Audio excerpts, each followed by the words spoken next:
Good afternoon and good evening, dear listeners. Today, I'm thrilled to welcome Tosin Akibu from Nigeria. As you will hear in the interview, Tosin is an inspirational leader with over 15 years of experience in designing and development programs. Tosin has emphasis on gender equity, social inclusion, public health, with strong emphasis on women reproductive health, particularly in Africa. Tosin, welcome to Momentum Africa. So, can we start with, if you can tell us and tell the listeners how you started on your incredible life journey, working and being inspired to do the gender and inclusion work in Nigeria? Thank you, Hashim. I always like to start my discussion with that kind of question, and thank you so much for asking me. So I'm going to take you back to something that happened when I was maybe 6 years old, when it was the usual evening after dinner where young people in the estate where we lived will come together. Some would finish up homework. Some it would be to play last minute football before they're called in to have a bath and sleep. And my elder sister had a friend who would stop by after dinner, and you know how young girls will sit and we'll just have a lovely time.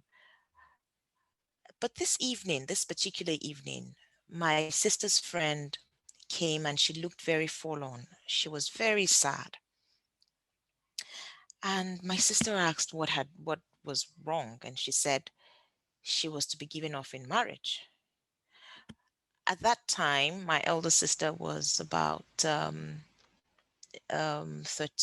or 14.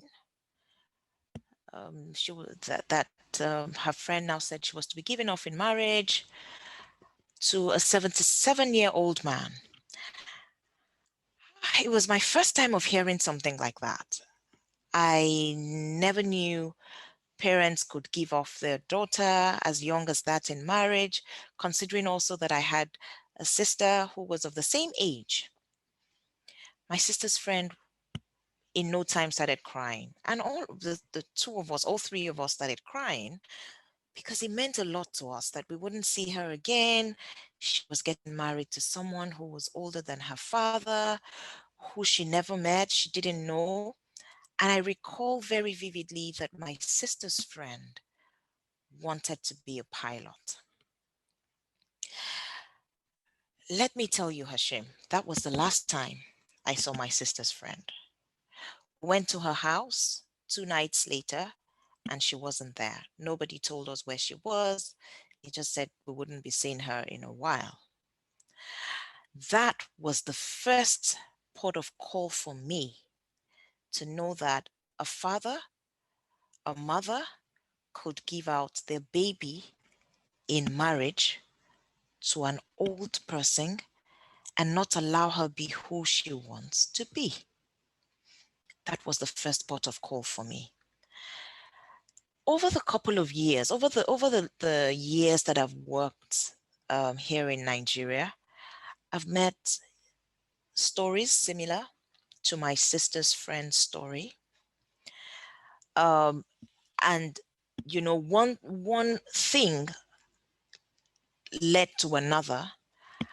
You know, this vicious circle of getting married very early, having obstetric fistula, having you know, complications post-delivery, having complications with their intimate partner, not being able to achieve their life dreams. That, the culmination of all of that, made me focus on what I currently do as regards gender equality and social inclusion. Several years down the line, for me, on a personal note, After I got married, got pregnant, and had my child, I was poorly managed by the doctor that took the delivery post-surgery, and I developed infections that resulted in me having the worst form of fistula. I had entero-cutaneous, meaning that I was leaking stuff from my stomach, fistula, and then I had entero-uterine fistula, meaning I was leaking through my uterus and out through my genitals.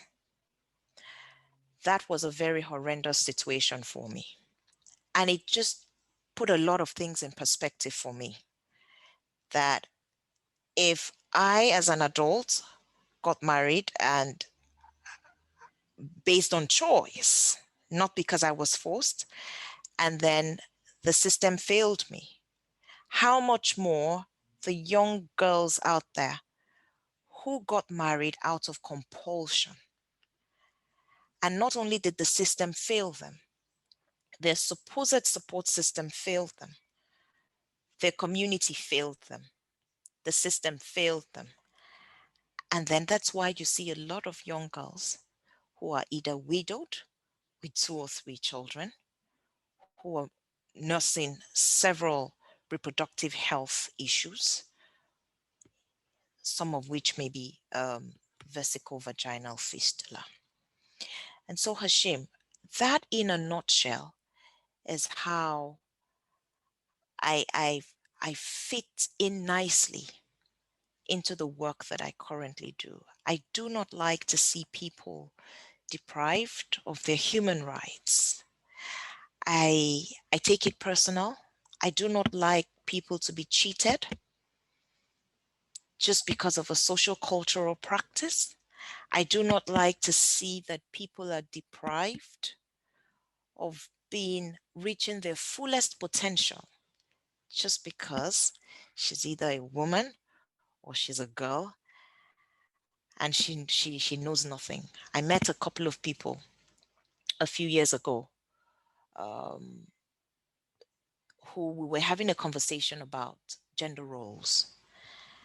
And the young man looked at me and said, "You know, I'm a math teacher, and I'm going to tell you categorically that the brain of a boy is made specifically to be able to solve math problems. But the brain of a girl cannot solve math problems." And so that's why in my class, of course, my math class, I focus more on the male child. That triggered me, Hashim. That completely set me off on the spree of, we need to do more with teachers. We need to do more with stakeholders. We need to do more with gatekeepers. Anybody that has anything to do with young girls, with young women achieving their dreams, we need to do more to let them separate harmful social cultural practices, stereotypes, masculine hegemonies that they're coming into their jobs with, to separate that and meet their job squarely, facing it knowing that a boy or a girl can emerge as the best. And I, as a duty bearer, have the responsibility to ensure that they reach their fullest potential, whether it's a boy or whether it's a girl.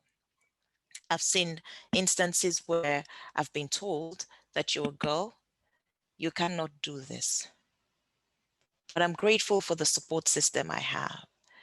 You know, my parents did not train us to say, you're a boy, you're a girl. Everything you can do as a human, they give you the opportunity to do it so you can reach your potential. And so in the last 16 plus years, I've worked to ensure that less and less of girls similar to my sister's friend go through the harrowing experience of having to get married by compulsion, get married, early, thereby being predisposed to sexual and reproductive health issues. So that's it in a nutshell, Hashim. I see that you are the duty bearer that you mentioned, and Nigeria is lucky to have you, and particularly girls and women across Africa growing in uh, today are lucky and fortunate to have someone who has dedicated to the cause, and the story is just incredible. So thank you for being that Thank you, champion. Hashim. Thank you. There are millions of us out there in Africa. And that's why I'm very pleased with the work you're doing at Momentum Africa, identifying leaders across Africa and giving them the platform to share their story. Thank you. Talking as a leader in implementing these development programs across Nigeria and other African areas, and so do you have examples of successful strategies for how you are going about changing this gender norms that has led to the community inspiration to be more inclusive, and so that you could see the duties that you outline in your story become true in Africa and Nigeria in particular? Fantastic, Hashem, and thank you for asking that question. Anytime. I always like to take a step back and identify the of course we're identifying a problem, which in this case would be gender inequality, and then identify who bears the brunt of this inequality the most. In this case would be, let's take for instance, when if we're talking about VVF, would be the girl child. While I'm in no way an expert on VVF, I'm in no way an expert on sexual reproductive health rights issues, we can take a holistic look at it to say, what can influence the giving away of a young girl in early marriage? How can this influence be a facilitator? How can this influence be a barrier to having her given off in marriage at an early age? So when you take that step back and you look at it holistically, you will realize that, for example, you can take into cognizance the socio-ecological model of things and identify the significant orders within the sphere of influence of this girl. And so the girl will be the nucleus. And then you have her family, you have the community, you have the policymakers, and then you have the wider spectrum of structural elements. Now, you cannot come up with a strategy devoid of a critical understanding of this significant orders or these influences in the life of this young girl. If you take a step back, you see that if you have obstetric fistula, which an attendant result could be VVF, and you take a step back from VVF to obstetric fistula, you would reach pregnancy, you would reach underage pregnancy, you would reach being given out in marriage when the reproductive system of the child is not mature enough. And so developing a strategy, thinking about a strategy to address this problem of early marriage. It's like you have a room full of water and you're mopping, you keep mopping, you keep mopping. You would mop for the entirety of eternity, so long as that water is flowing. But once you identify the source of the leak, the source of that water and you turn it off, or you mitigate it, or you block it, then the last of what you have to mop will be the last, because the floor will be dry. And so, why do parents give out girls at an early age to get married? Who makes the singular decision to give out this child? It starts from the parents, because I, as a mother, can say, yes, this is what's happening in my community. But I, as a mother, decide that even though I got married at 14, my child will go to school, achieve her fullest goal, and then make a choice of when to get married. So the attention starts with the direct influencer of that child, her family. Now, as practitioners, what we should do first is understand the motive why parents give out their child in marriage. In my work, I've discovered that sometimes it's for monetary benefit. Some parents will tell you that they want her to get married early so she doesn't become promiscuous. Some parents will tell you that the earlier she gets married, the earlier she's able to become a woman. You know, some very funny reasons like that. Now, rather than make the mistake of going into the community to identify and say, no, this is a problem, stop it, do we have something else to offer them?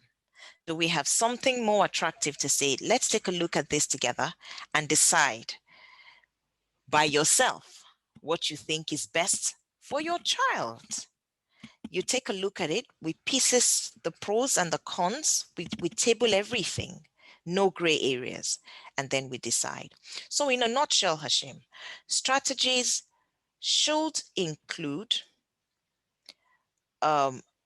working with the family, identifying who that influencer is within that sphere of influence. It could be her friends, it could be the immediate, and then moving into the immediate community. How can we support this community to shift this harmful practice? And then you take it another notch to the policy level. Policies are nothing without being implemented, without being enforced. At the policy level, what is the government saying? Is the government supporting, because of one thing or the other, early marriage? Identifying within institutions that support the girl child, for example, the Ministry of Education. They're the ones, teachers see students every day, 8 hours, even longer than their parents. Are teachers aware of the enormous influence they have on the child? Are they equipped to be able to handle that responsibility that they have with the child? And then looking at preventive measures, how do we as practitioners meaningfully engage the community to adopt healthier practices? How do we, supporting communities to be able to say, we take a stand. This is what we've done before. And there are myths and misconceptions that are wrapped around this practice, that if you don't give her out by the age of 14, every child she gives birth to will start to die. We as a community can come together and say, we put a stop to this, and there's certain things we can do to ensure that it is adhered to. Now, service providers, I've mentioned the Ministry of Education, but healthcare workers also have a role to play. You have opportunity for community outreaches. Do you talk, or you just focus on the health aspect of your patients and that's it? Or you look at it from a holistic point of view? You wouldn't be having to struggle to repair a fistula if there isn't obstructed labor, if there isn't underage marriage and all of that. So it's a potpourri of a lot of things. Another thing would be the gathering of data, the meaningful gathering of data, and which I know that a lot has been done in the area of VVF.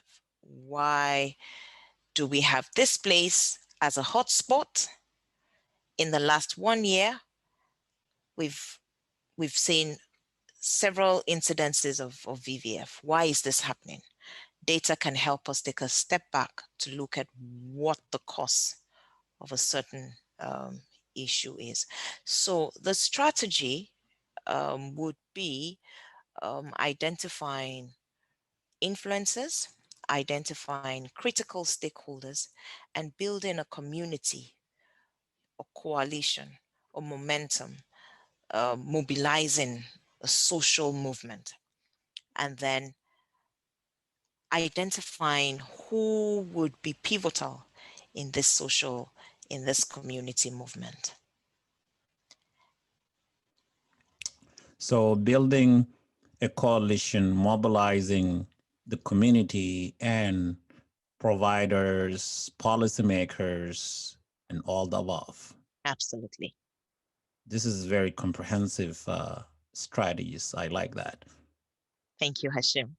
Thank you for being the leader to bring about this change. So, in any success, there are often people who you owe your success to. So, if I may ask, who have been able to inspire you on this um, journey of fulfillment? I can tell through your story that you are passionate about it. So, if you can share with our listeners. Thank you, Hashim. It's a long line of influences. If we sit down to do an analysis of my social ecological model, you would see a lot of entities in my sphere of influence. But I can never tell the stories without starting from my parents, my mom and my dad. They were phenomenal. They made me see that there is no limit, that there is nothing that can stop me from being who I want to be. They didn't train me to be a girl. They trained me to be first human.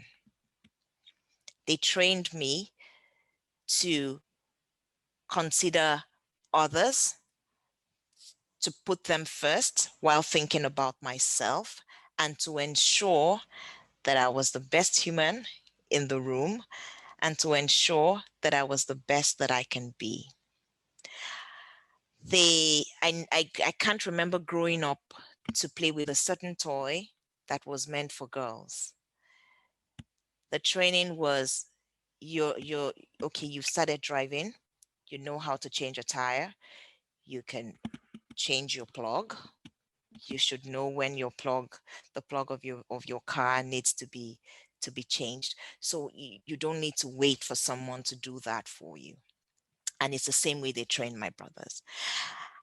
All the women I've met in my career, in my lifetime, in one way or the other, played critical role. One other thing I've learned is that the women I've worked with who walked through a door didn't shut the door, they left it open. And some had to stretch their hands to pull me through. I'll give you an example, and I know this is very close to home for you. In one of the organizations I worked in, I met a phenomenal lady called Annie. Annie happens to be your wife, Hashim. She is a phenomenal woman. Annie is fantastic with research. She is brilliant. And so when I met her, we clicked immediately. You know, it was very seamless. And she taught me a lot of things. She showed me several things. I'm quite strong in qualitative research. She's strong in both. the passion with which she works, the it's very clear that she has a very in-depth understanding of what she does. And once you have that understanding, you're able to break it down in the simplest format for someone coming in to learn. So Annie is phenomenal. Annie is someone I met, and incidentally, your wife. And I hope she knows what great influence she impacted me with when I met her. I have sisters who push me, who tell me every day. Just before this interview, I was speaking with my sister, and she was, go and share a piece, just a piece of who you are with the rest of the world. And I hope you have more opportunity to do same. That's what she told me. So I have women ahead of me who left the door open, but they didn't leave it open. They guided me on how to go through that door. They gave me the agency. They gave me a voice. They strengthened my self-efficacy to be able to be who I am. And I, in turn, am paying back. I have young girls that I mentor, young women that I mentor, who have gone on to be accomplished in their areas of interest. And I'm so proud of them. And the only thing that I ask is that they pay it forward also. Thank you for this. I'm very, very honored to hear that my wife has been a part of your inspiration and success. So, Oh, yes. Oh, yes, and Hashem. as our African proverb says, it takes a village. So It takes a village. now I know where you get your energy and passion to do what you're saying. And your sister is quite right that you have more than a tiny bit to share. You have a lot of stories that can inspire current young African leaders, women and girls, and leaders who are in policy currently who can learn from your example and so that we can shift the paradigm for the next generation in Africa and beyond. So uh, throughout your life journey, as you've clearly stated, what has been the greatest failure? I know it doesn't, might not have any failure, but if you have any other doubts or setbacks in your life, how did you pause and reevaluate and still kept going? Wow. Thank you very much, Hashim. And You're welcome. I'd like to talk about failures. You know, when you're making a meal, there are quite a lot of ingredients that make up that meal. And sometimes if you leave out one ingredient, the meal may not turn out um, as you planned it to be. So I consider failures to be part of the ingredient for where I am today.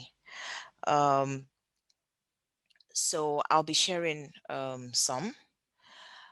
In the early days of my career, I listened too much to people who said something couldn't be done. I'll give you an example. I had someone tell me that, oh, you're in development. I think it's too early for you to start in development.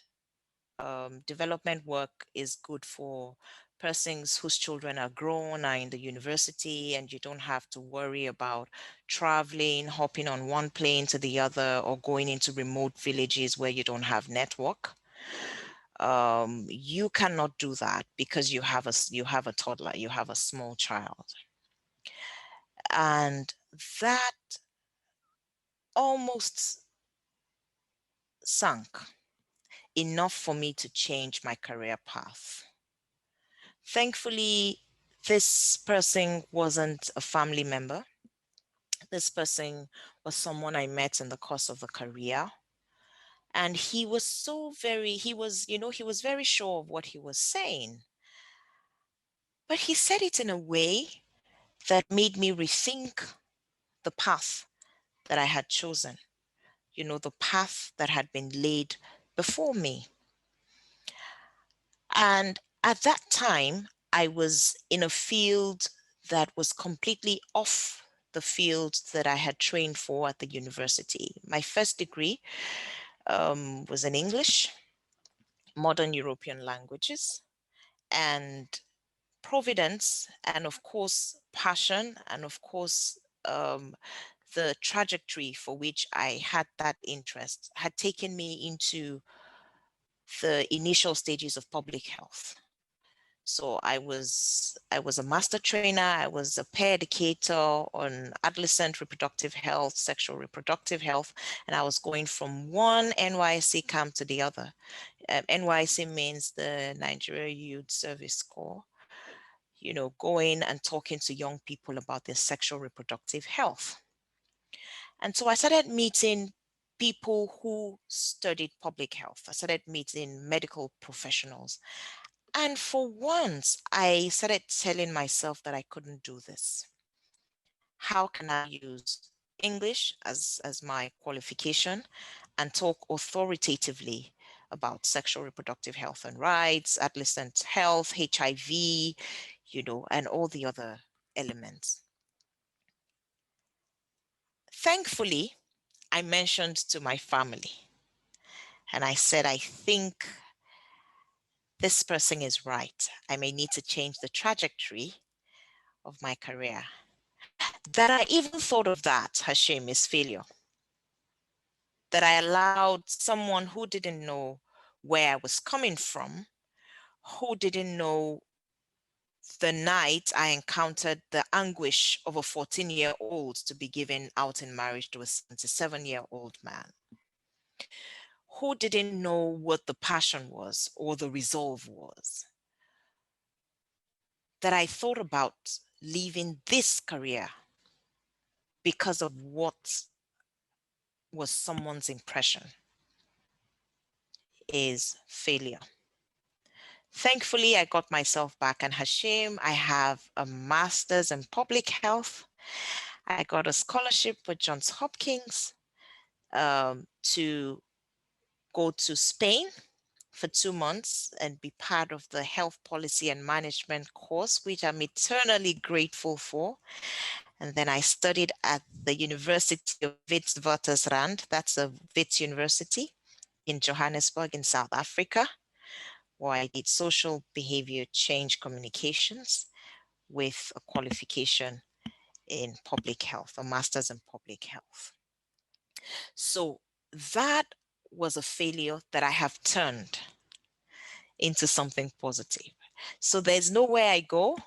If you're saying, oh, what's your qualification? There are public health practitioners here, or there are doctors here, or there are social behavior change scientists here. I can boldly lift my head and say, this is who I am.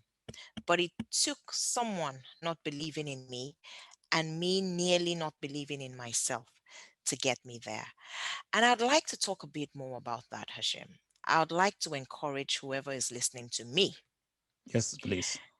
that we shouldn't dwell on failures. We shouldn't dwell on things that didn't go well. We shouldn't dwell on saying, no, I didn't do this well, or somebody said this of me, so maybe I'm not good enough. Maybe actually I'm not good enough. Please do not dwell on that. I took the failure of the system, the poor, the negligence after surgery, to decide that if I have gone through this, then I can imagine what young girls facing vesical vaginal fistula are going through. As an individual, as a woman, as a fistula survivor, double fistula survivor, I'm going to be supporting individually. As an individual, I'm going to be supporting women in Nigeria, girls in Nigeria who are facing VVF with repair. So I identify institutions that repair fistula, and I individually, sometimes anonymously, give money you know, just so that these women, these girls can have a chance to live their life again. I did not allow the failure of the system define who I am or make me bitter to the point that I do not see the way ahead. Please, if you're listening to me and someone has said something to you that you cannot do this because you're not this, please tell yourself as you're listening to me now that you can do it. You have 4 children, you have 5 children, they've told you you can't pursue a PhD. Please get up, go online, talk to someone, and begin. Take steps in the right direction. Yes, you can. They've told you that you can't be a doctor. You're 50 years old already. Where do you want to start from? Tell yourself, yes, I can. And I challenge you today to please take a look at your own failures, take a look at your own setbacks, and determine that people coming after you would not have the same setbacks. And even if they meet the same barriers, you would make it easy for them because you have shared your own life experience with them. So, yes, we can. And yes, I Yes, can gets you yes, through it. Well yes. stated. Well stated. And this is powerful. How do we in our work, and you've said it, people in their 50s, so younger, people with families. So how do you, as a leader, balance your time and work so that you could get this life goals and the strategies and ambitions going on? In other words, what steps do you take to ensure also the well-being, if you have people working for you or family, that they're also taken care of and they're healthy so that you could pursue your dreams? Never lose sight of yourself. Never lose sight of your passion. Never lose sight of what got you started on the track that you are in the first place. Family is important. Family comes first. Nothing is worth losing family for. Of course, except when you're in danger or you're experiencing violence or there's danger where you in the sphere where you call family.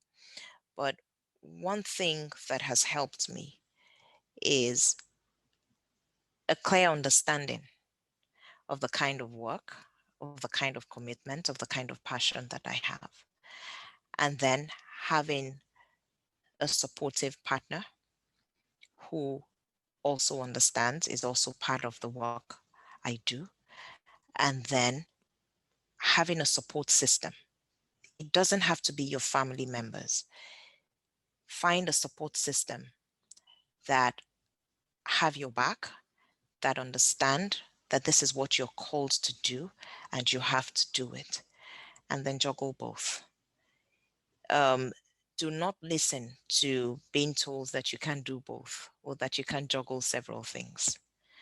Um, or that because you're a woman, you cannot leave your family to go to work every day, stay at home to take care of your family.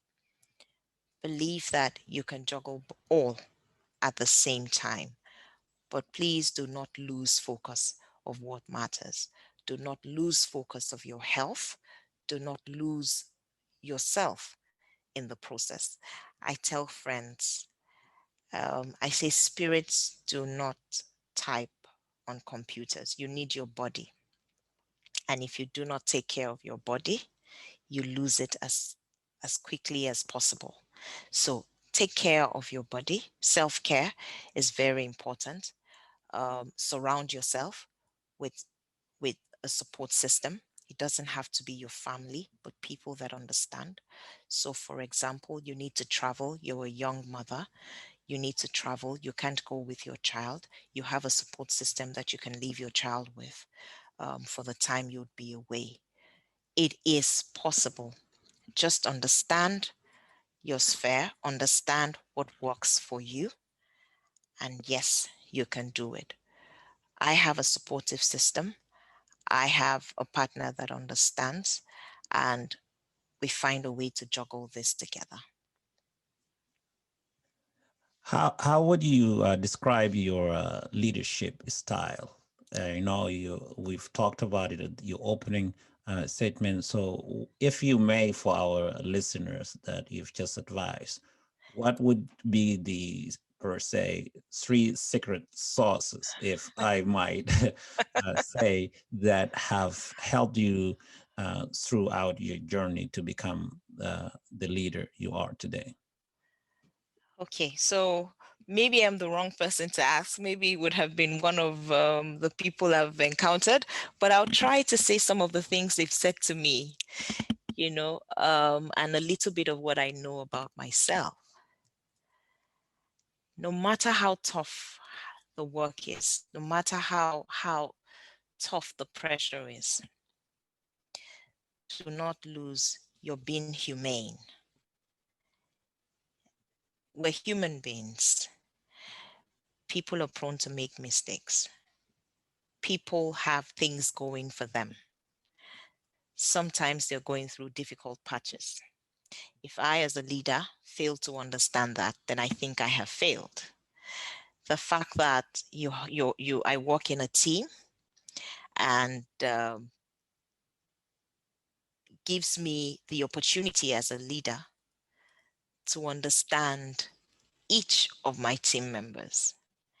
If I approach my team members the same way, then I have failed. They're different personalities. They have their different passions. They have their different strengths. They have their different approach to work. And so, as a leader, you must understand the people you work with. I do not take for granted the the role of emotions, the role of emotional intelligence. I do not take for granted the fact that I lead by example. I'm passionate about the work I do. I'm passionate about um, meeting deadlines. I'm passionate about, beating deadlines. And I would not be fair if, as a leader, I do not make um, room for my team to be able to work together to beat deadlines. I'm also very, very approachable. Um, I'm very, I listen. I listen a lot. So over the years, team members that I've worked with have turned out to be friends. People that I worked with in 2003, in 2002 are still in contact till today, even though we don't get to see as often. I know their children, I know their children's names, I know the boyfriend, I know the one that didn't turn out well. I've cried with teammates, I've laughed, I've participated in things that are beyond office because I believe, Hashim, that memories are very important. We do not always have forever. We do not always have a long time to be with people that we have the opportunity to work with. For the highest you can work with someone for 20 years, 25 years, 30 years. But the memories we create is very key. It's very important. Um, and within that memory, being very professional, within that memory, being very hardworking, within that memory, being very passionate, and within that memory, being very, very, very um, knowledgeable about the area of work you're doing. I think those are very critical. So the memories we create, we need to cherish them and be present to make worthy of the times. I hear. Well said. What advice do you have for developing the next African women leaders in particular, but youth in general, leaders for the future? in Nigeria, but also across Africa. And then one more question, and we would conclude. I Thank you. believe it's very critical to look at what is currently happening around Africa, borrow a leaf, look at what is currently working, what is not working, and determine to make the most of it when you have the opportunity. I believe that young people should not wait. Now is the time. I remember as a young girl, they would tell us we're the leaders of tomorrow. Tomorrow is now. Tomorrow is today. So go for it. You're the leaders. Go for it. Be the best that you can be. I'm not talking of starting with a political party. If that's what you want to do, go ahead. But within your immediate environment, lead. Leave by example. There's nothing stopping you. Realize that if you're considered a young person, already you have someone behind you looking up to you. If you're 14, you're 15, you're 18, you're 25, you have 6-year-olds that are looking up to you. You have 8-year-olds that are looking up to you. No matter what position you are, there's someone looking up to you. Be that change. Yes, a lot of things are not going well right now, but I challenge you to stop as an individual and look inwards and say, what change can I make? How can I contribute to this? I give you an example, Hashem. During the lockdown in 2020, the initial lockdown during COVID-19, at the early stages of COVID-19, I beg your pardon, some of the centers for receiving persons who have experienced gender-based violence, some of those centers were not functioning. Women opened up their homes to receive other women who were locked in with the enemy. Opened their houses and said, come with your child. Just come and stay. Would rough it out, but I want you to know this place is safe for you. They didn't wait for government. They didn't wait for a policymaker. These women thought, what can we do as fellow women to support other women? That's the challenge I'm putting forth to young people all over the world, and most importantly in Africa. What can you do? How can you start? What little, no matter how little you consider it, there's something you can do to make impact, to make a change. And just keep chipping at it. Just keep at it. Before you know it, it becomes something very big. So I challenge you to look inwards and say, as an individual, what can I do? So, with that, do you have any final thoughts? I know you mentioned the pandemic. How has it shifted your scope of work in this field in Nigeria? Hashim, it has made me realize you can work from anywhere and get results. You don't have to sit behind a desk 8 to 5. You can work remotely. You can network remotely.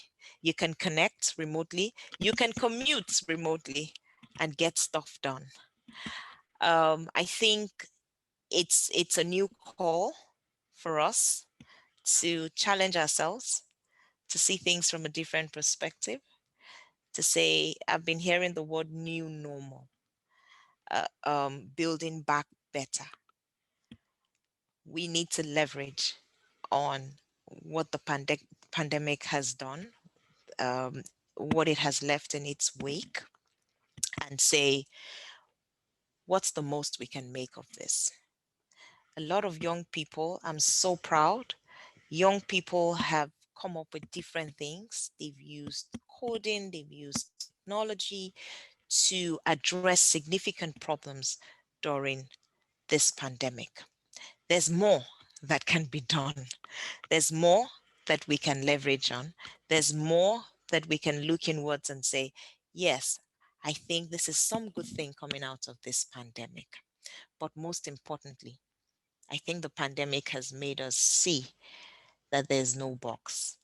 Rather than thinking out of the box, I think we can think without limits. We can imagine without limits. And the good thing is, once you can think it, then it can come to fruition. Thank you so much, Tosin Akibu. I've had the honor of talking to you, and thank you for this concluding optimistic outlook for Nigeria and Africa and the girls and what to come. And I'm truly, truly honored that you've had the time for us to sit down and have this discussion. So thank you so much.